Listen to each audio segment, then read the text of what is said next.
if you don't want to get upset at your kids anymore, notice I'm giving you a choice. If you want to get upset at your kids because the person at home that you really want to get upset at, you're not allowed to get upset at them, whatever, so then you're displacing all your anger and your upset on the kids, totally fine, and whatever. I'm not kidding, it's not totally fine. But I want you to get that too, have you noticed that? Whenever you say the word should, everyone say should.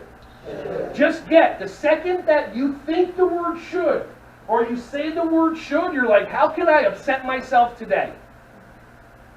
When you say the word should, or you think the word should, you're just prepping yourself. Gee, I'm way too happy right now. How can I set myself up to be upset? I'm going to create an expectation that my morning's going to be perfect every morning. Hey everyone, thank you so much for watching my videos. Ron Schwally here. Just wanted to say I appreciate you.